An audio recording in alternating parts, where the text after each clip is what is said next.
morning, good afternoon, good evening, ladies and gentlemen. It is I. Welcome back to the Quiet Storm. I'll just play. Just welcome back to the BREADren podcast. Hey, look, we've been gone since November something 2019. We've been gone for a whole year, so we can reintroduce ourselves as whatever we please. I guess at this point, I say we because just like in last year, this year I'm also joined by my illustrious colleagues, Dr. John Loving, PhD, and Destrin Wells of D. Wells Consulting.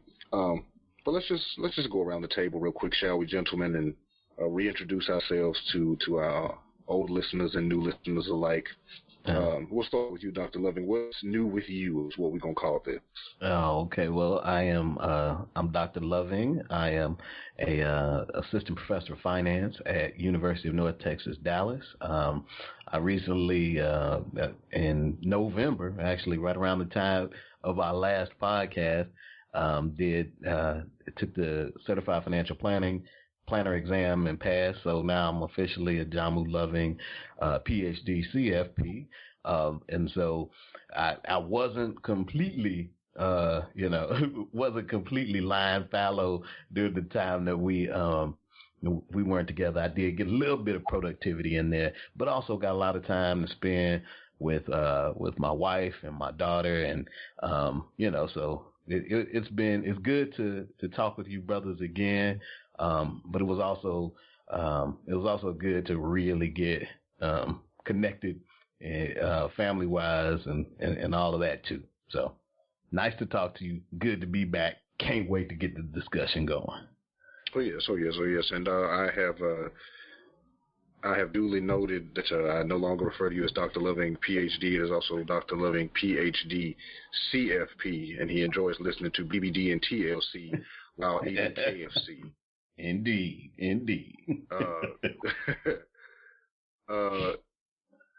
DJ, what's new with you? It's your turn in this segment. Hey, listen, man, everything over here is great. For those that have listened in the past, Dallas is doing great. He's developing and growing into a phenomenal young man. And I couldn't be more honored to be his father. Secondarily, my wife is doing exceptionally well. Her career is going well. Her private practice is going well. I am just fortunate and blessed to be back on the phone with you brothers, and I'm glad that schedules have finally aligned to allow us to do this. I guess the only thing that I would say, simply put, is, this is long overdue. And the circumstances and events of the world have really made us take a look at ourselves and bring ourselves back together to do what it is we need to do to deliver the content that we need to deliver to the people. So I'm happy to be here, man, and I look forward to the discussion, similar to what Dr. Loving says. What have you had going on since I came to your daughter's christening? What do you got? Oh, thank you for mentioning that. What's new with me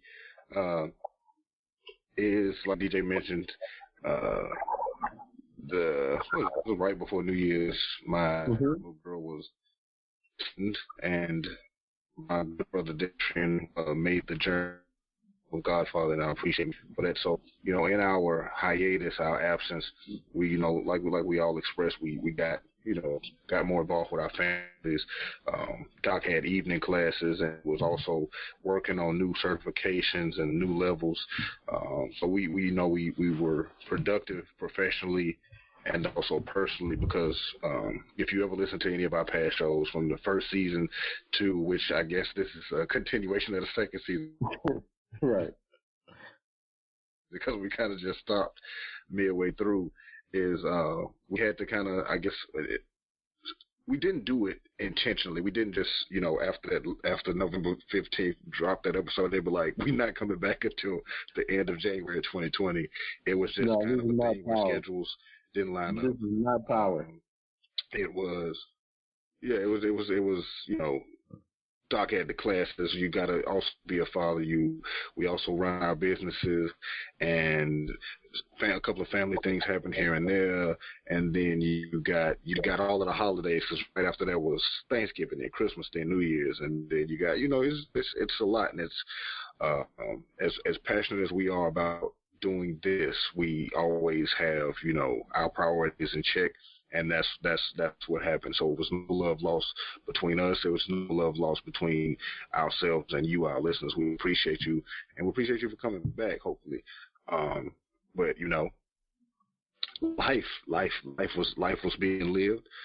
We appreciate the support as always. But we're gonna continue to do what we set out to do a while ago when we started doing this podcast together, and that's be honest, be real, and try to shed a little bit of light on the different situations and topics and things that we feel are necessary to uplift ourselves, our culture, and our community. And we'll continue doing that here tonight and in subsequent episodes to come. But in true BREADren fashion, we always like to pour ourselves a drink. And so we will go back around once again before we hop into tonight's topics. Doc, what are you sipping on? So this evening, I've got myself a nice 14 hands Cabernet. Just, laid back doing the red wine style, gents. Also known as I probably need to take a trip to the liquor store.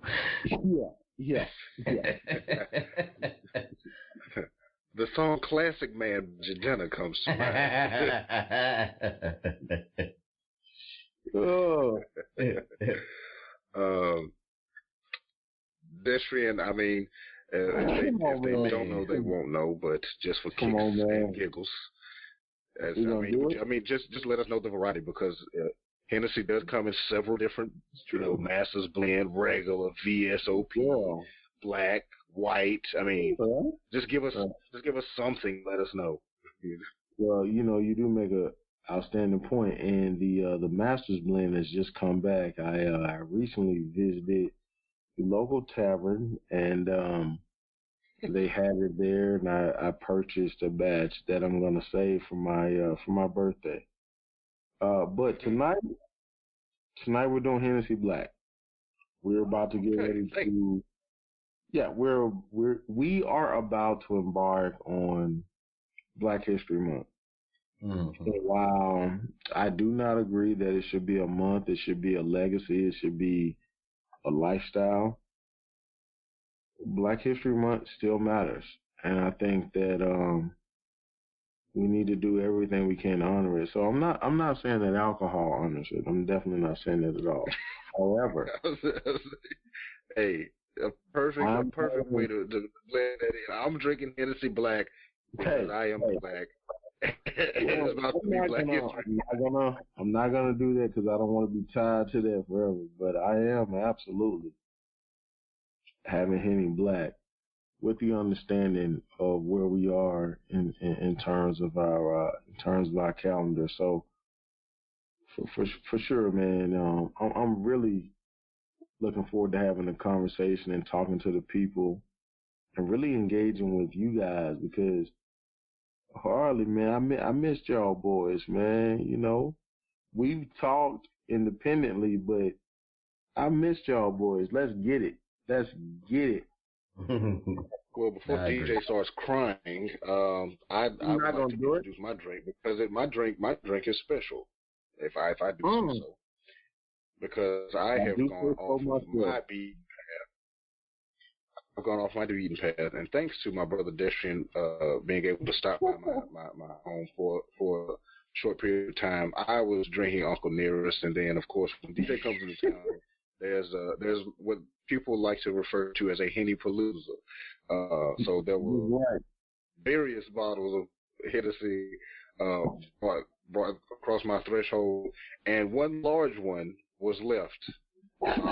And I, not being the Henny drinker that I am, that bottle is still here at this moment, and because I have no more Uncle Nearest, I like Doc need to hit the liquor store. I am drinking Hennessy VSOP. Right. Because that is what is available. Oh Wow. man, I'm drinking leftover liquor, ladies and gentlemen. you Yes, really, and you I'm really, not ashamed of it. you That's really all right. bummed. It's good leftover stuff, though. Right. He Yeah, really yeah. bummed me out here. He really bummed me. Hey, look, y'all. Hey, this even you know. My wife knows. I told her that I was like, I don't drink Hennessy. I said the only time I drink Hennessy is when Yep. DJ is around because DJ is going to bring Hennessy. Doc, I'm it was gonna bring funny. This is true. I'm gonna Doc, bring it was it. funny because DJ came up here and I said, DJ, I can't take you to my local bar that I normally frequent because they don't have Hennessy. You don't have him. And DJ said, Like, I can I fit know in where where to I go. go. But I didn't feel right taking him there because I was like, they don't have his natural drink of choice. I didn't want him to feel out of place. But in true BREADren fashion, gentlemen, raise your glasses. Here's to a good conversation, knowledge being dropped, lessons being learned, and progress being made. Cheers to my All right. BREADren. Cheers. Here, man. Nothing like the bite of Hennessy. But before we hop into the topics, we definitely want to give a shout out to Obscurate for providing us with our new intro music.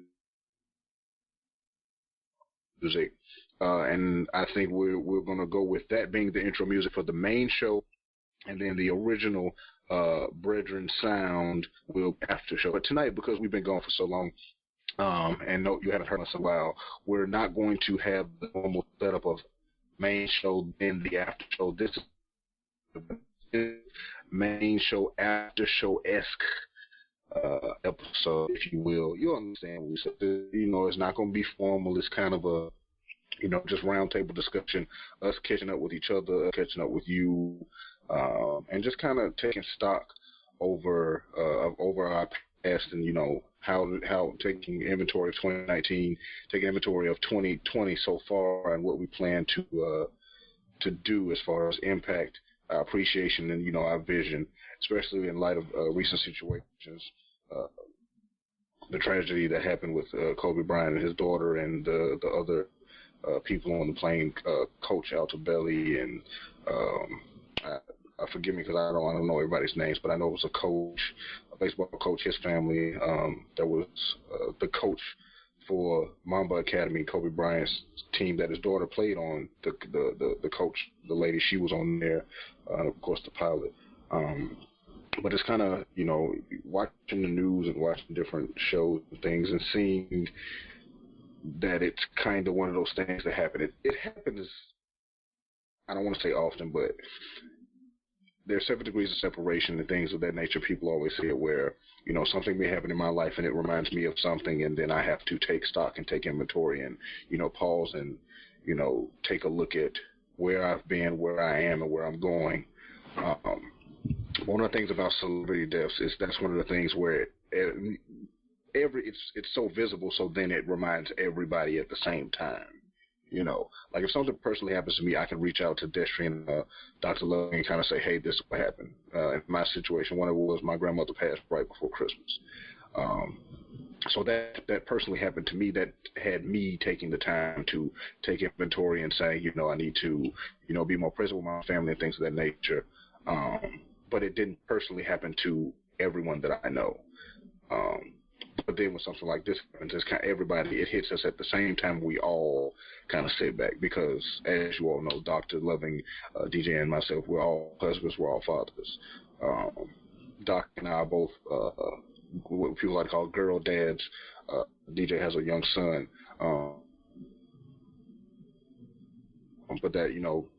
But Kobe Bryant was, with his daughter. We all have kids, so it affects us on multiple fronts, us being husbands, us being fathers, us being black men. So that's kind of where we are with this roundtable discussion.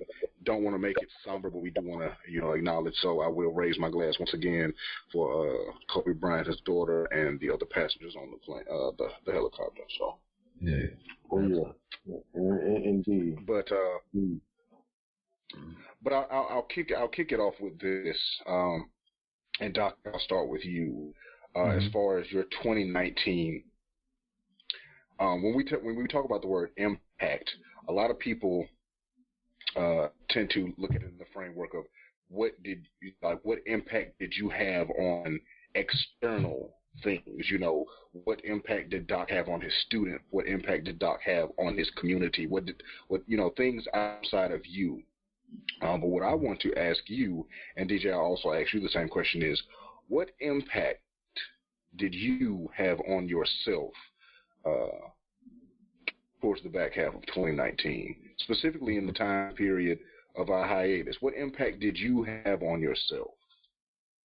Yeah. So, interestingly, that's a pretty good question.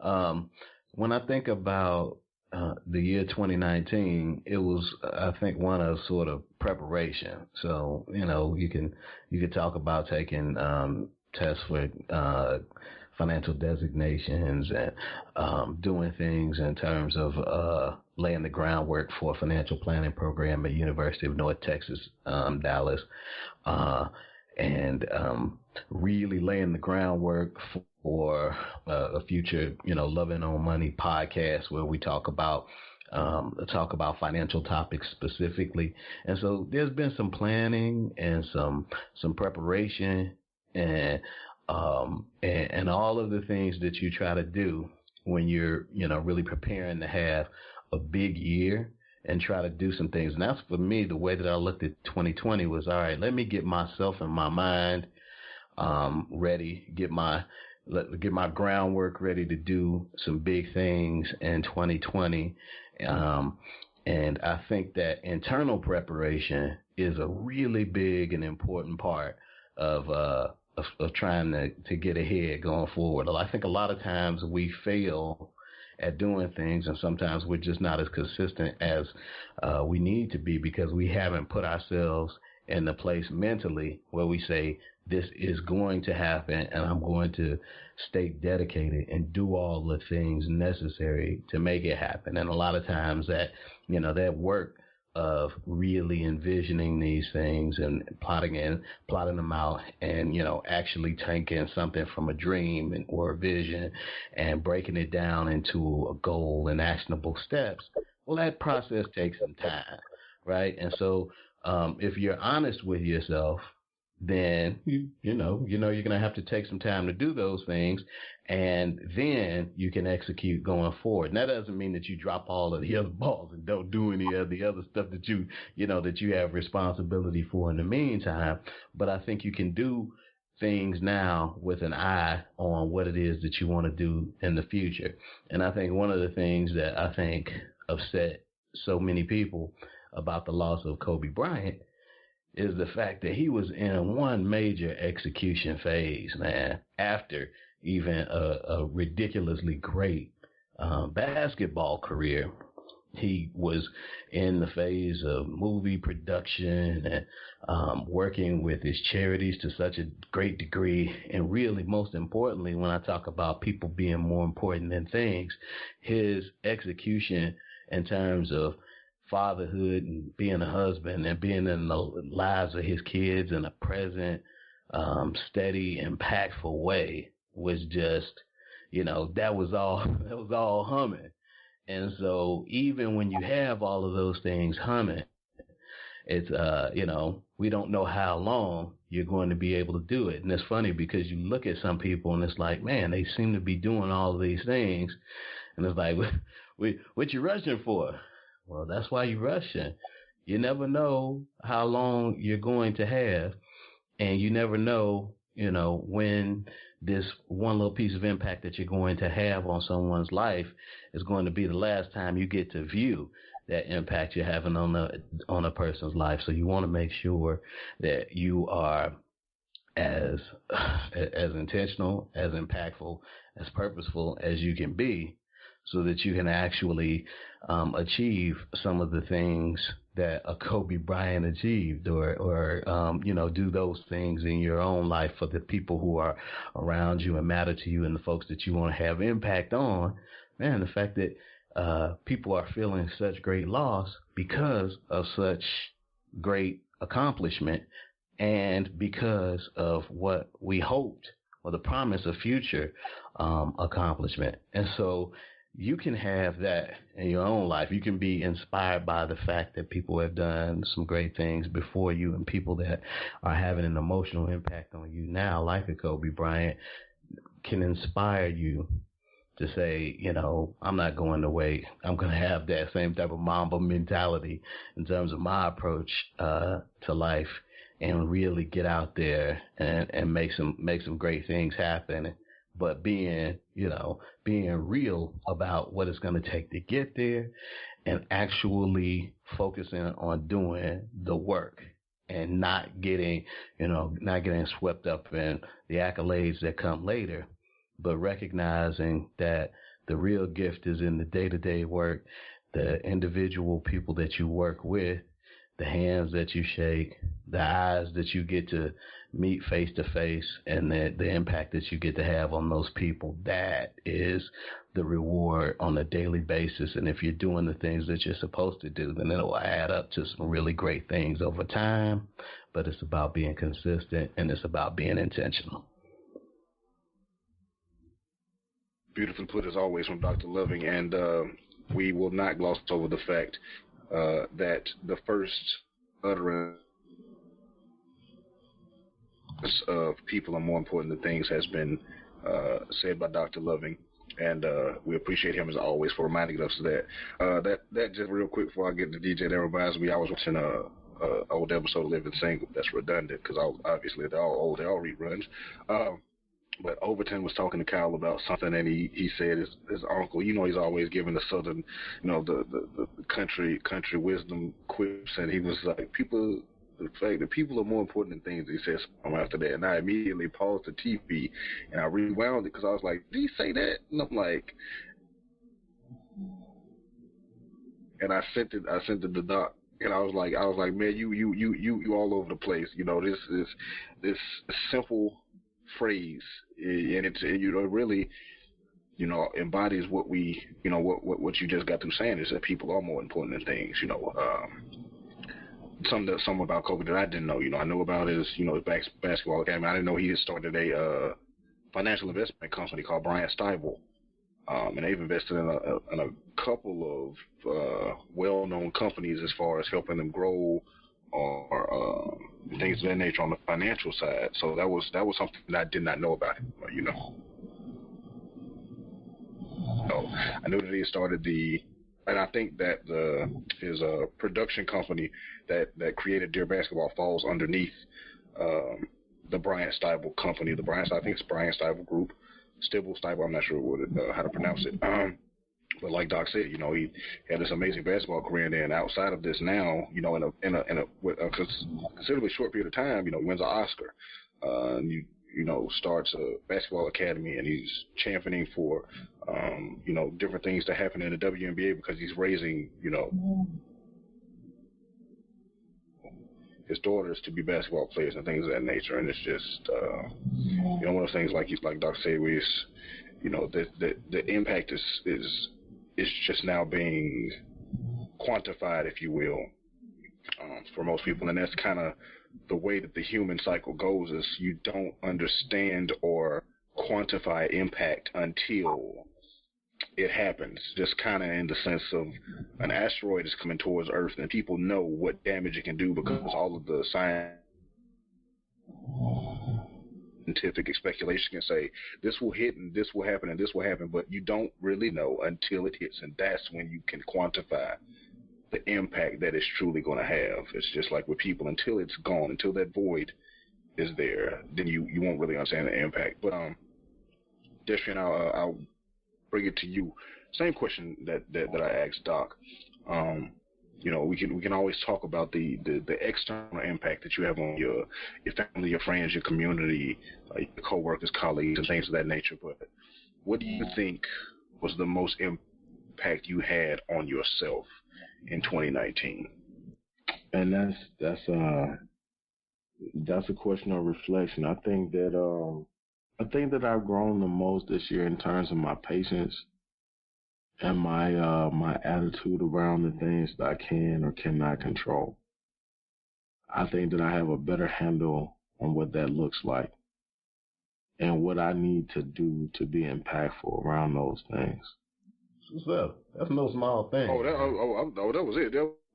That was short and sweet. That's what I'm saying, but that's no small thing, man. No, it's not. And mastering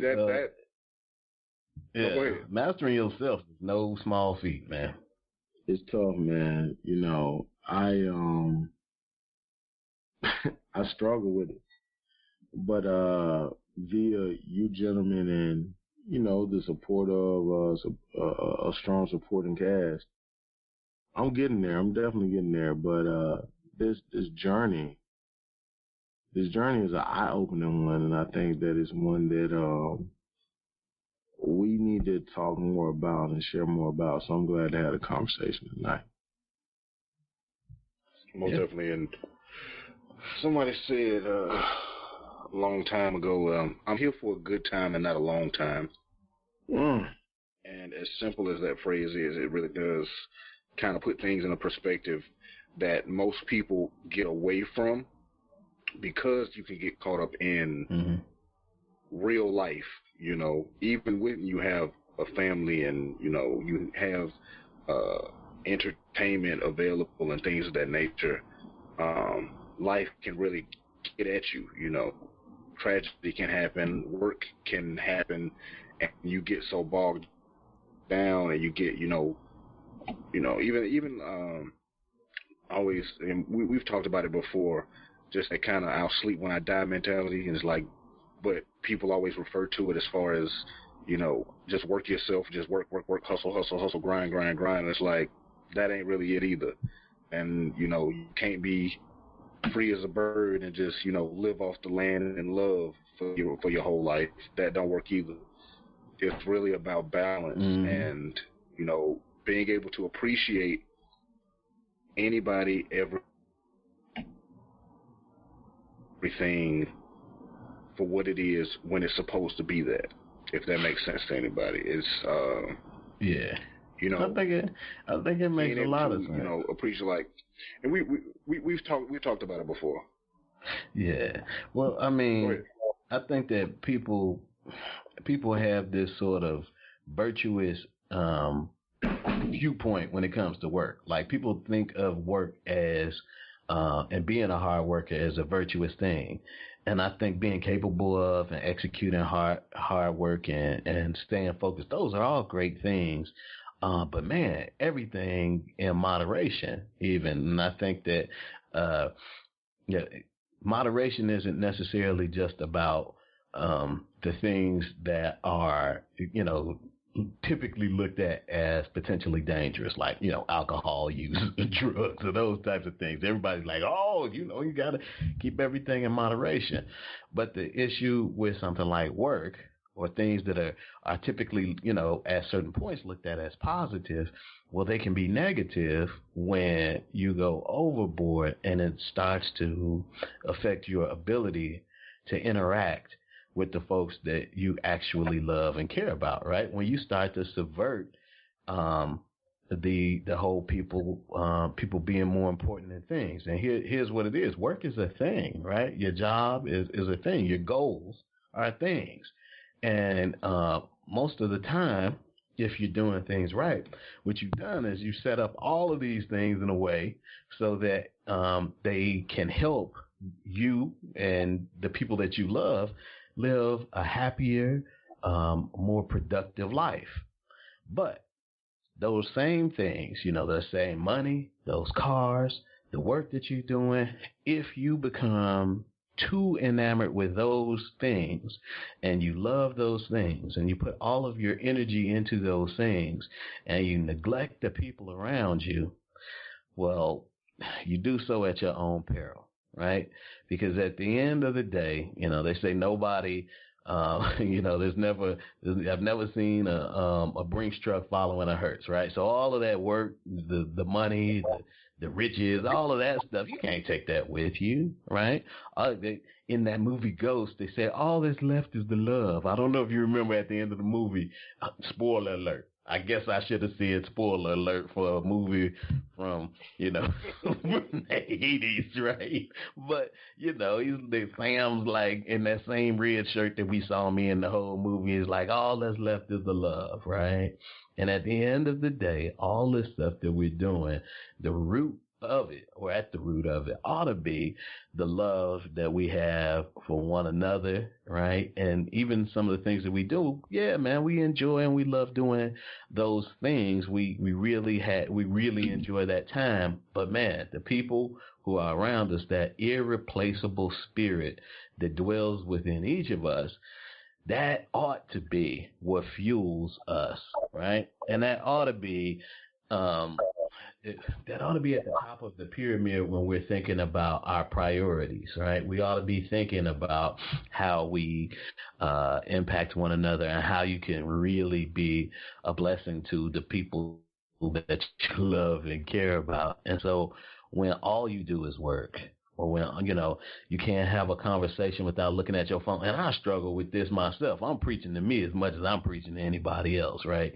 Is you got to be able to extricate yourself from things that are important that might be looked at from the outside as positive things that you're doing at work, and make sure that you tune in within yourself, and then you tune in to the people who are important to you, that you listen to them, that y'all have authentic conversations, that you express love to one another, and you do those things in a way where you're not distracted by the other work. And so they can feel they have their time. And then the cool thing is, if you're doing that right and you're having, you're scheduling and putting yourself in a position where you're organized, then what you can have is pure focus on your work when it's time to work, and then pure focus on your family and your loved ones during those times when that are dedicated to them. And you can live a life of balance, and you'll see so many people that just seem so happy and at peace. And a lot of times that's it. They just figured out how to get that balance in their life, where the people around them are at peace and they feel at peace, but they're also productive in getting things done. There's not a whole bunch of calamity and messiness around their finances because they're not buying things to sabotage their financial life, because they're not just driven by wants that pop up in momentary things. They're a lot more steady because they're focused on things that are longer term and things that are more important. And when you can get there with yourself and your life, and you have a partner that has a similar sort of mindset, man, y'all can do some special things. But the most special thing that y'all can do is love one another. Gee whiz, man. I got to get Doc on the stage somewhere to talk to people. Wait a minute, you already doing this. Pedestrian, let me give you something so you go ahead and get your speeches out too.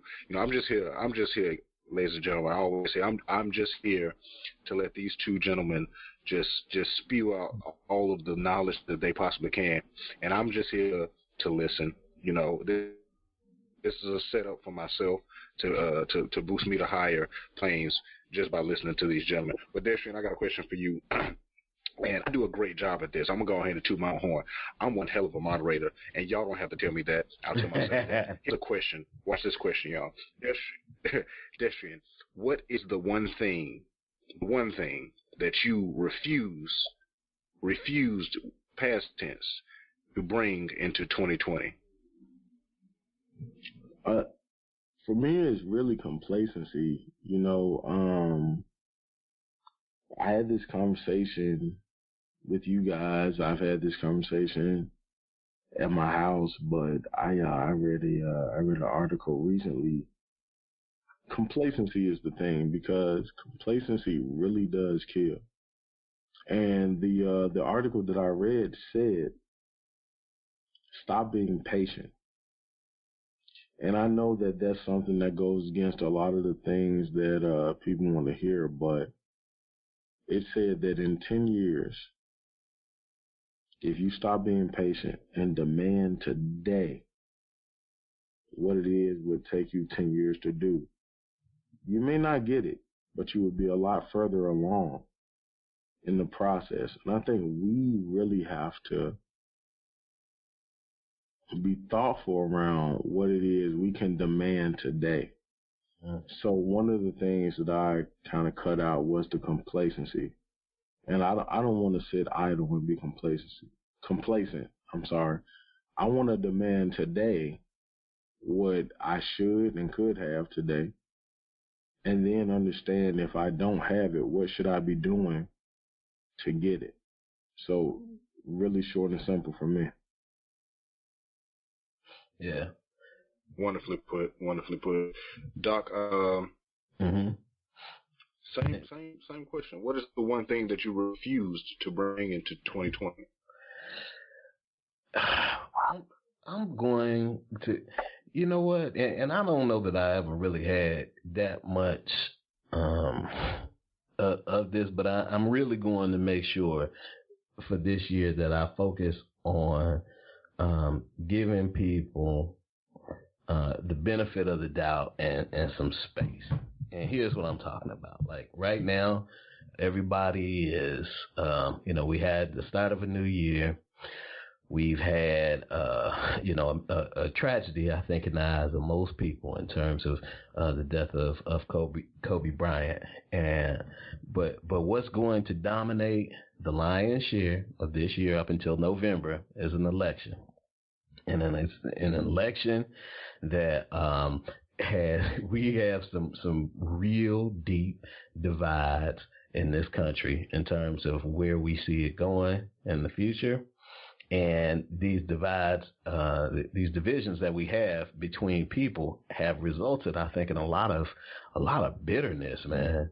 There are a lot of people who are extremely angry on both sides, huh? Like that. That was presidential, wasn't it? No, but it really is. There's definitely angry people on both sides.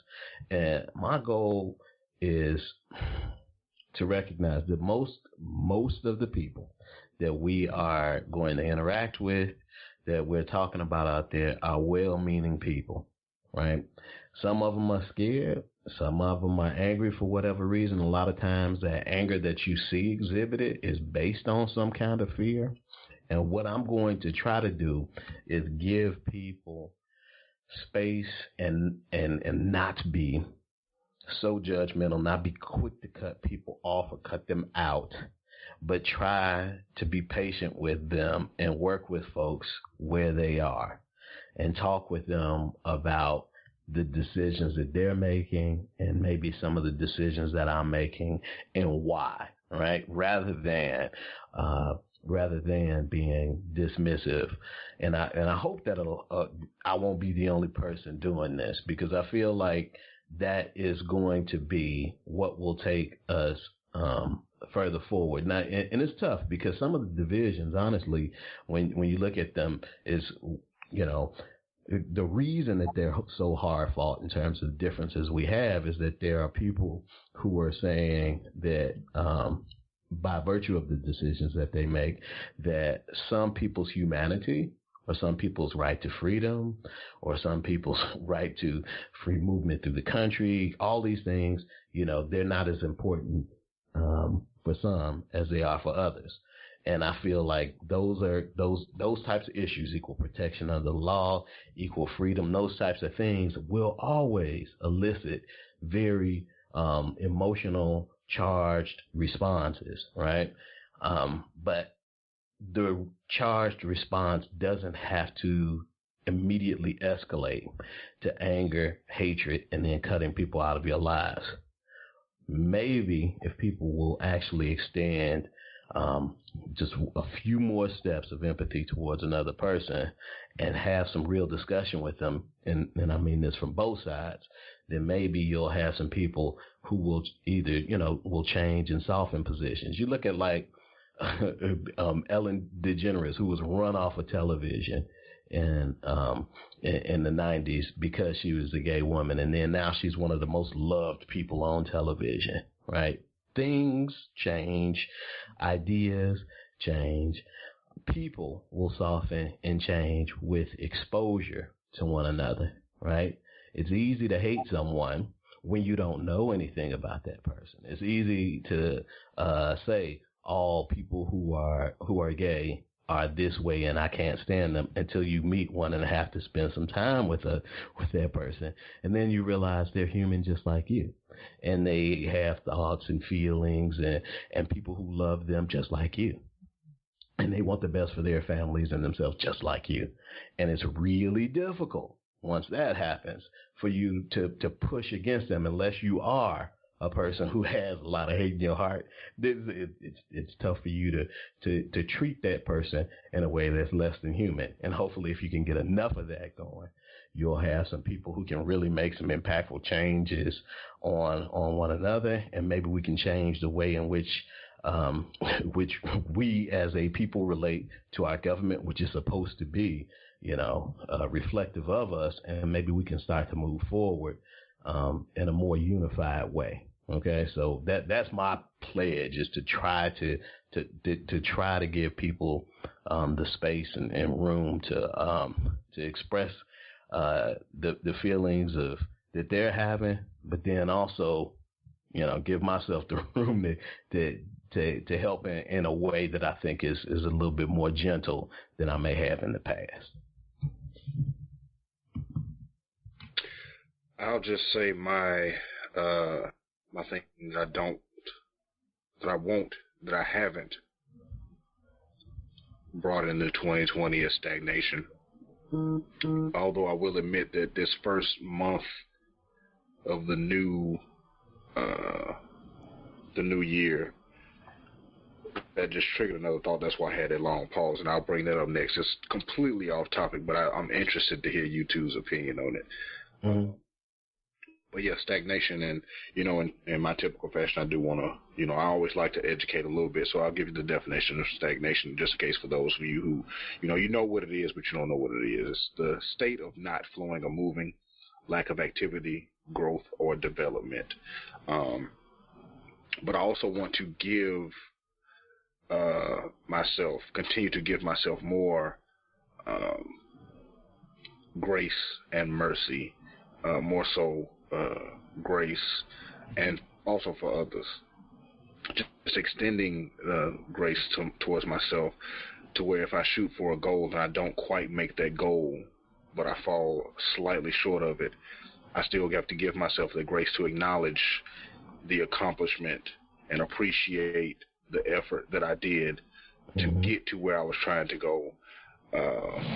Step back, evaluate what could have been better, and not necessarily always going back to say what went wrong, but looking at situations and saying what could have been improved to create better results. Because, I've always said, shoot for the stars and you'll land in the clouds. I didn't make that up. Plenty of people have said it before, but shoot for the stars, and even if you don't make it, you still land in the clouds, or you higher up.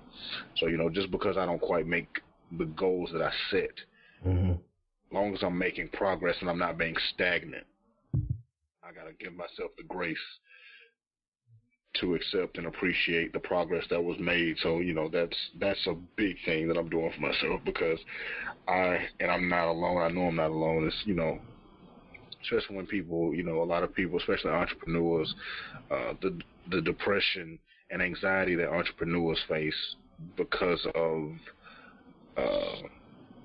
the pressure of not performing, especially for those entrepreneurs who that is their sole line of income. I still have a 9-to-5 job, which I'm fortunate. My job ain't really even a 9-to-5. It's more like a 10-to-3-ish. I know that I'm blessed to have such a flexible, work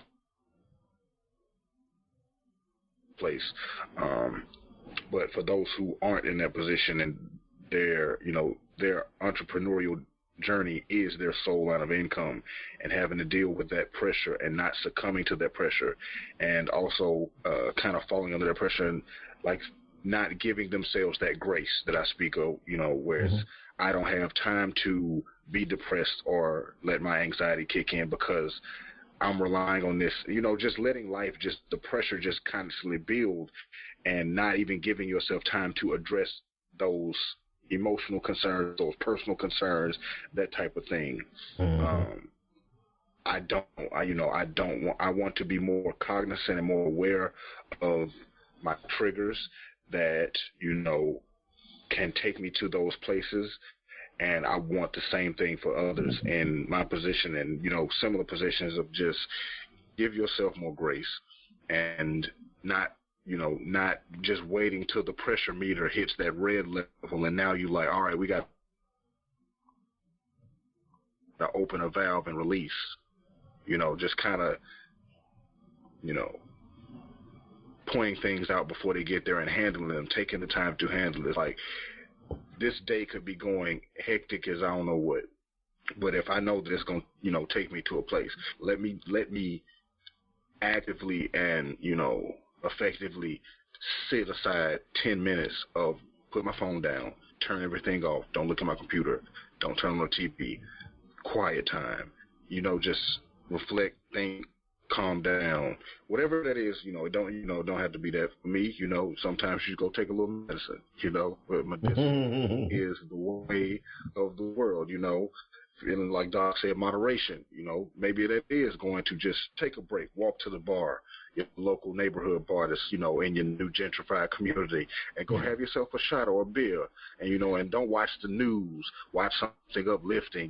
Just go, hey, let me take a break, let me go watch a episode of whatever my favorite show is on demand or on Netflix. Like, taking that time, actively setting aside time for self-care is a major, a major thing that I think, and it is becoming more prevalent in the conversation.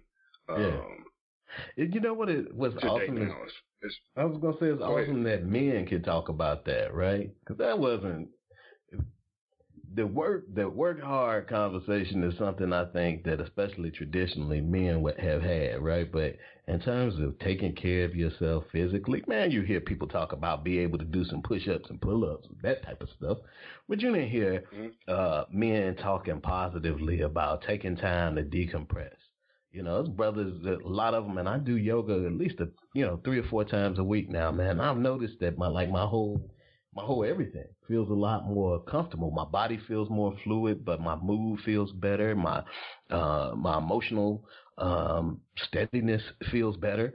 Everything feels a little bit better just because I've taken that time not only to nurture myself physically, but also mentally, right, and spiritually, and even emotionally in those types of moments because you've taken the time for yourself. And I think, that's an important thing to focus on especially if you've never done it, right? I think it can really change how well you actually are able to focus on those things that you have as goals as an entrepreneur. And it may actually increase the likelihood of you being successful, because now, you're not worn down. And so when it is time for you to focus on those goals and those things that you really want to accomplish, you have the energy to do them. At the same time, you have everything in perspective and you feel a little bit better and you move a little bit better and you walk a little bit better. Like all of the things that make your life more quality, because they hit sort of to what it is that makes you. Man, those things make it life better whether you hitting your goals or not. So no matter what it is, whether it's needing exercise, needing a little bit of flexibility, maybe needing some sleep, right? Sometimes that's what you need to get yourself to the way you need to be, right? All of those things and recognizing it and giving yourself the space to do all those things and provide that provide for your physical, mental, emotional, and spiritual needs. Man, that's what life is about. So most definitely. But yeah, and like you said, that it's yeah. I hate to use the word phenomenon, but it is kind of this thing now where therapy and talking about mental health is trendy now. It's no longer taboo, especially now in our community and as black men. Especially in our culture, in our community, just mental health in general is kind of just like, oh, everybody is labeled as crazy, Sure. But now the education part comes along with it, where now people are having accurate, and then now there are more accurate diagnoses, because not even just in our community, just in general, and there are a lot of misdiagnoses. Like, all the kids are labeled as ADHD, and it's like, no, all of them ain't hyper. Right. Some of them just stuff, things. You just can't just slap the same stick on everybody. It's like one size fits all. It's like, no, every kid that want to run an extra hour, don't make them hyper, and you got to give them Ritalin. But Right. now that now those conversations evolve, and time, with time, things do change and things can change. But just being able to kind of step away from that thing, and even myself, with with the entrepreneurial journey of mine, I officially like to say I started in 2013, and it was crazy because I was looking back through some old emails and some old files, and I actually started in 2012 and didn't realize it.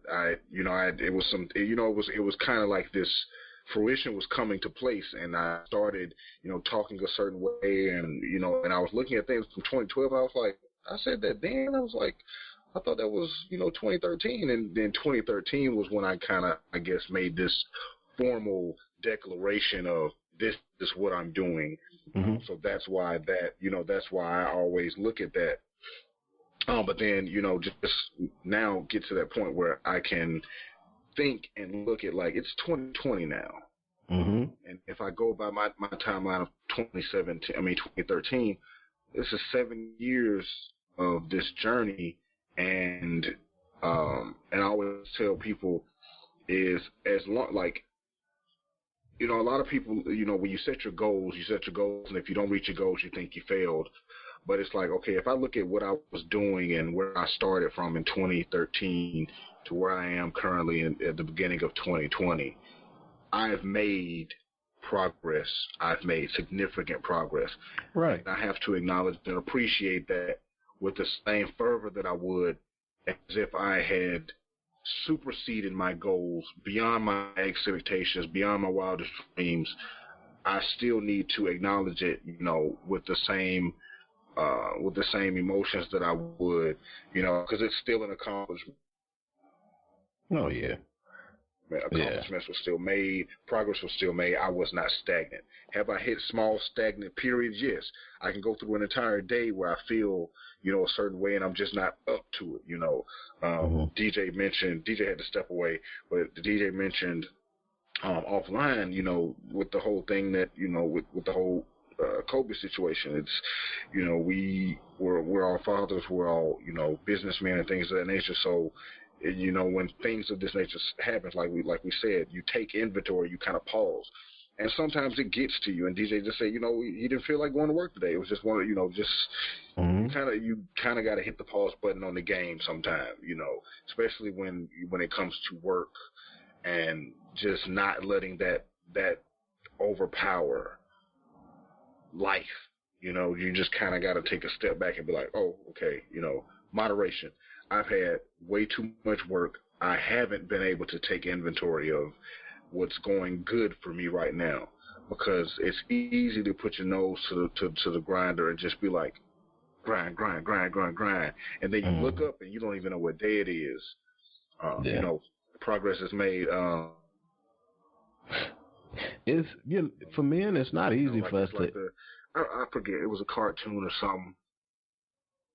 Go ahead, yeah. No, I was gonna say, for men, it's not easy for us to admit that we get overwhelmed sometimes, but we do.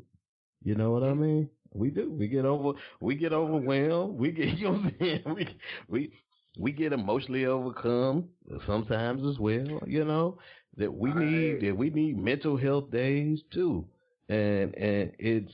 I think I take them. My last official mental health day that I took, like I explicitly told my boss.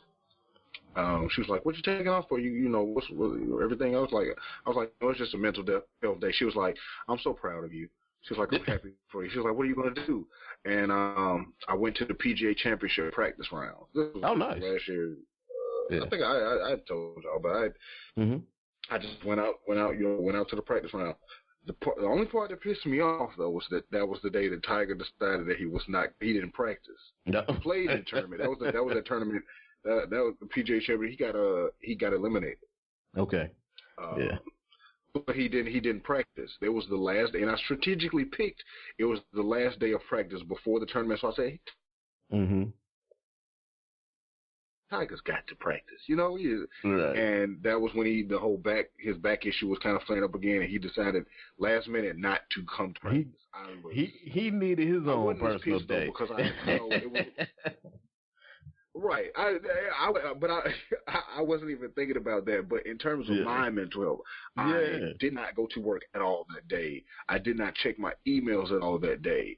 I walked maybe 5 miles on the golf course, just walking, going to see all of everybody else play. I saw literally I saw the top 25 golfers in the world that day,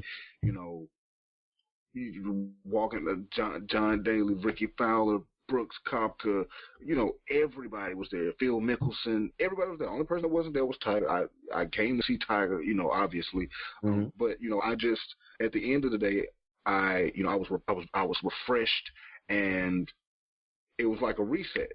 And we, like you said, we're in a place now where it's okay to talk about it. Luckily, what I'm saying, I always tell people I'm blessed to have people around me where I can really, have those conversations.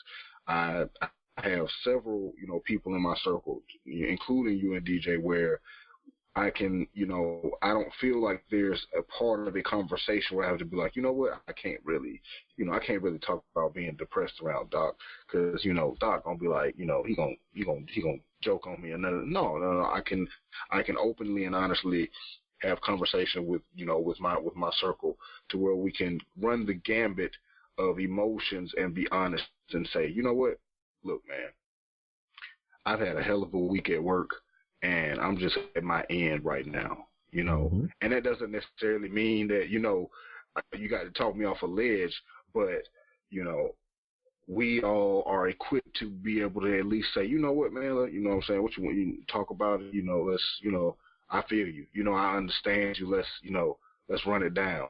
And me personally, because I've had that in place for a while now, it helps me to, because I don't go to formal therapy. I've personally learned my triggers and things of that nature, to where, if I find myself into a zone or a mood, I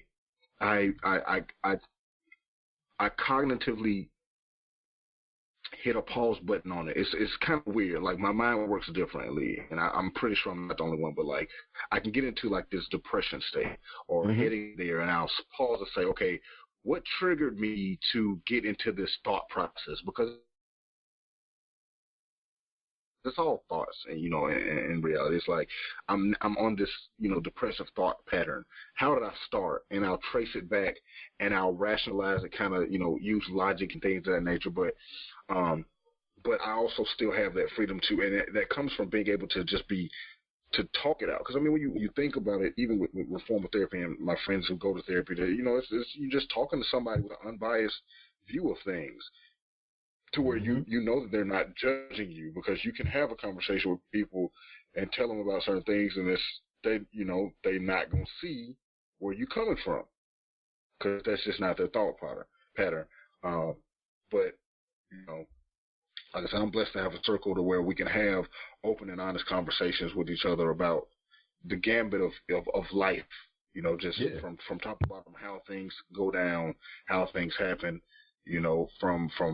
from marriage to parenting, to work, to entrepreneur, to just, being black and dealing with, this sector of life, and being black and dealing with that sector of life, HBCU, just everything. It runs the gambit.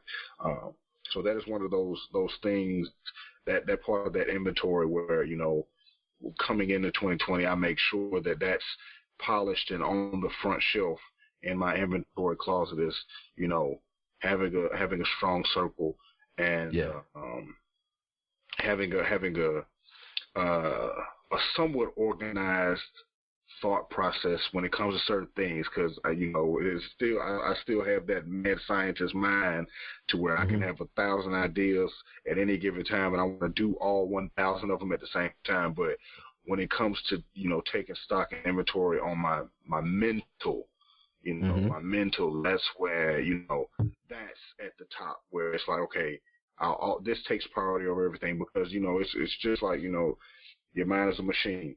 What you put in it, what you take out of it, and the things that you got to take care of. It's just like a car engine. You can't just put gas in the car for everything. It's gonna run. You got to get an oil change, tune up, keep it clean, things of that nature. And that's the same thing I got to do with my mind. It reminds me of something. That's the bulk of. It reminds me of something a great philosopher named Marshawn Lynch said about young Africans taking care of your chicken and your mental and your body. Because some of us ain't here. See, we missed that quote and putting that into it. There's so much that's happened since the last time that we talked. But the great Marshawn Lynch, man, I'm talking about a brother who just lays it all down together in one efficient sentence, right? It's like, look, man, you got to take care of your mind, man. You got to give yourself the time. He had his money in a position where he didn't even have to come back to football. He just chose to when he felt like it, and he took care of his body to where he could come back when he felt like it. But the funny thing is that quote that that comes from a question that they asked him, and the question was, "Are you going to come back next year?" And you can see his wheels turning, and he's like, he wasn't ready to answer whether or not he was going to come back next year, but he answered it in a way where the decision is his. If he doesn't have to come back, he doesn't need the money, right? But he's in a position where if he chooses to come back, he can. Really took the time. Yeah, man. So he did all of the stuff that he needs to do because he's taking care of all of those elements so that he can live his life the way he wants to, and he wants to. And he said, on the other side, retirement is sweet when you do what you want, So he is actively deciding between two positive situations: a retirement, which is good for him, right? Because he can do what he wants to do, or maybe playing another year in the league, which he also seems to love to do. And he can weigh the pros and the cons himself because he's done the work internally and he's done the work externally in terms of saving the money and putting himself in the right type of financial position where he gets to make the decision. It's a wonderful thing, man. So I applaud your efforts to do all of those things and to guard over your mentals and your body and your chicken. Shoot, all that. Yeah, I'm glad you brought that up because, like you said, they asked Marshawn a very specific question, and he was like, "You know what? I'm not doing what y'all want me to do. I'm about to take this time to really send a message." He really gave an answer that had nothing to do with him. He really took this time. He was like, they asked him, like you said, they asked him about him, like, "What are you gonna do?" And he said, "You know what I would do right now though? I would like to send a message to the young ones and say, take care of your mind, your body, and your soul." And man. That's really what take care of your chickens, take care of your mental, with that really bonic talk. But it was beautiful because it was almost like he spoke a language that, and I want to see some of the. I didn't go look it up because I watched him say it, but I want to go look at some of the articles from the quote unquote respected news sources to be like where they quote him and say Marshawn said, "Take care of your chickens," and then they explain what chickens is to those who don't know what that is. Man, that universally, I would say from the stuff that I read, it was warmly embraced. But he did answer that question. He gonna do what he want to do. That's the point. It's like it doesn't matter. I don't have to tell you anything, and I don't have to make a decision today. I don't have to tell you anything at all. But I do want to tell folk this. The reason that I'm in a position where I get to make the decision is because I did, I took care of my mind, I took care of my body, I took care of my money, and I'm in a place where, every day that I get up to play football is a choice. And every day that I get up, what a wonderful thing on any task that you're doing, any work that you have where you are deciding, hey, I'm going in and I'm doing this because this is what I want to do today. And that's not something we can all say every day, right?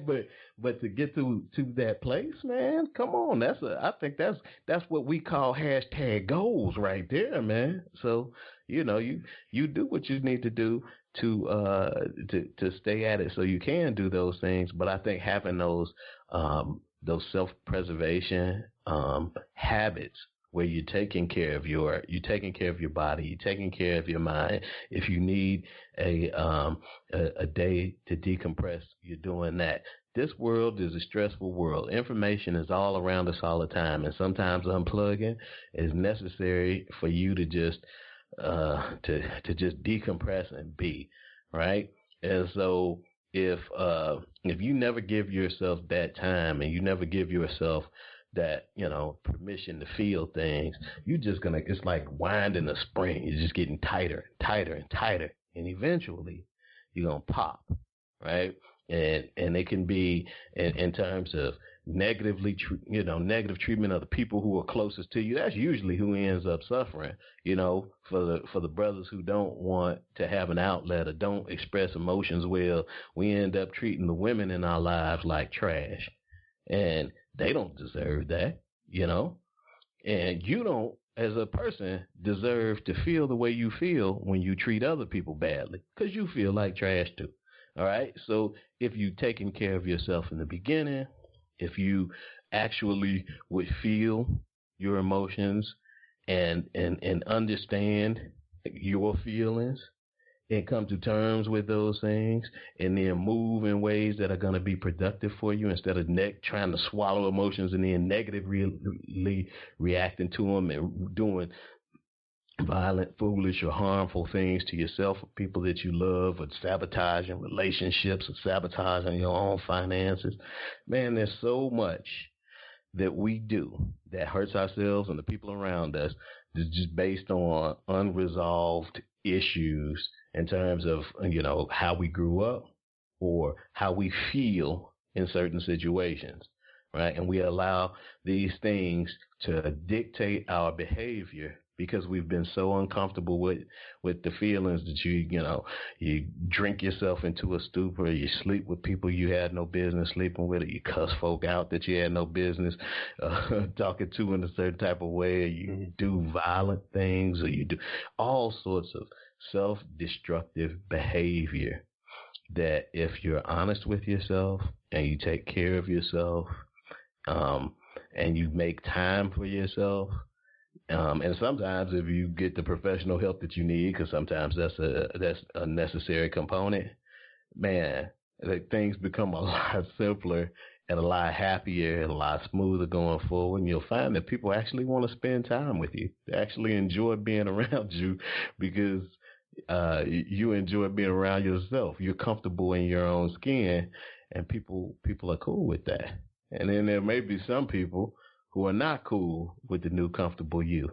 And those are the people who like the chaos, and they encourage all of the erratic behavior and helped you do the foolish things that were destructive to you and destructive to the relationships around you. And those people, I would encourage you to create as much space as you can between yourself and them. So there's some folks that, the cure for the ill that they bring you is space. You need that. You need to get away from them. So. And with that, I'll say that's a great note to end on, and to close out with. Is because this conversation was a great round. I really like this was a real round table discussion when we started off, and we ended where we did not know we would end, but it's where we were supposed to end. But yeah, we just wanted to come back into the year solid. I'll say that we wanted to come back solid, and I think we've done a decent job of solidifying our stance, our positions on different topics and points of views in our lives, personally and professionally. So just the challenge to you all, as always, is ask yourselves the same questions that we asked ourselves.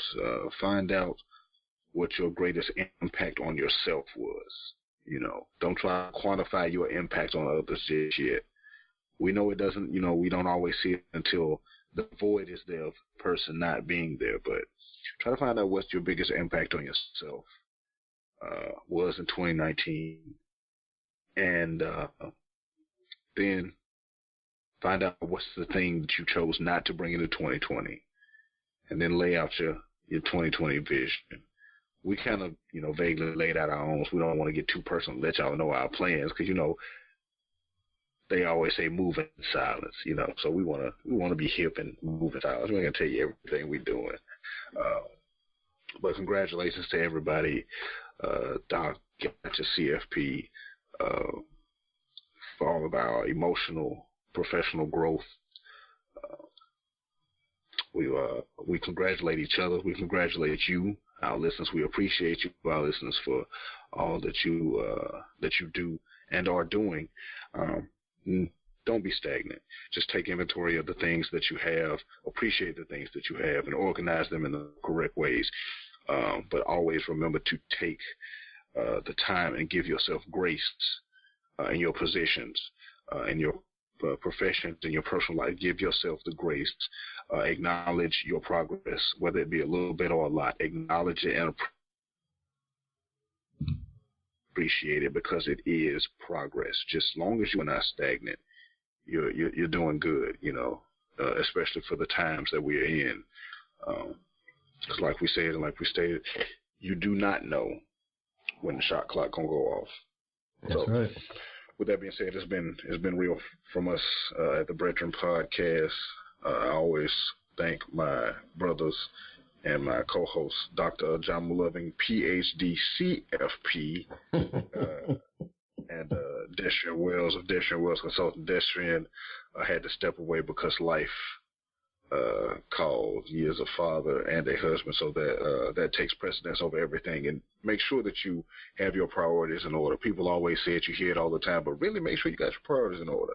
Are you, overworking yourself, afraid to take days off, because of, the perception of what it is? You got PTO for a reason. Don't fall into that guilt trap. If you in that kind of situation, I pray for you, pray for yourself. I hope that you find something better, because that is nowhere to be. If you